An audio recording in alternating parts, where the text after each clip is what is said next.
We're going to take care of Israel, and they know that BB called me yesterday, called me the day before, and we have a very good relationship, and I have to say fortunately they didn't listen to Biden, because if they listened to Biden they'd right now be waiting for a bomb to drop on them, and they did their own work. They did not listen, they couldn't listen there, so we're going to do a lot for Israel, and we're behind them. And the big thing, we want to have peace in the Middle East. We want to have Russia stop with Ukraine. We're going to get that done. That was another thing would have never happened. You wouldn't have had inflation, you wouldn't have had Russia attacking Ukraine, you wouldn't have had October 7th, which was Israel, and the horrible, most embarrassing moment in the history of our country was Afghanistan. We're going to get things turned around in this country, because it's so bad. They don't do that except in third world countries. Nobody thought it was even possible.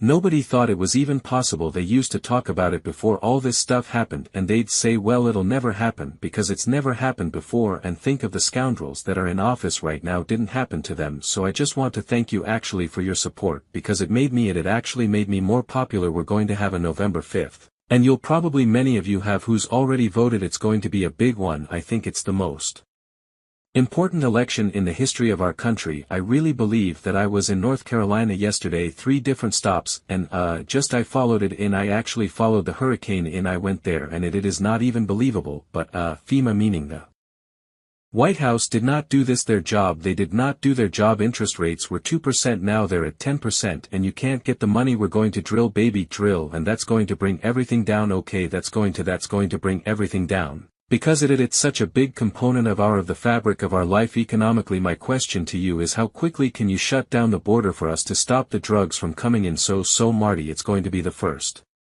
order. It'll be done in the first hour of the first day. As I was up in front of this very massive rally, and we're going to one with I think 20,000 people right now, right after that, but we're taking care of you first. We're going to where I brought it up, and it was interesting because I realized the time is coming to an end. This is the greatest movement in the history of our country. MAGA, make America great again, make America great again. And in many ways it's sad because we're down to 12 days. We've been doing this together for 9 years, and it's down to 12 days. We had the greatest rallies, we had the biggest rallies, the most beautiful people, but I just wanted to say, so we've had this journey together that has been incredible. There's never been anything like it, and I realize that we'll be doing it for literally just a few more days, and then it comes to an end, and then hopefully we'll do another journey, and that will be the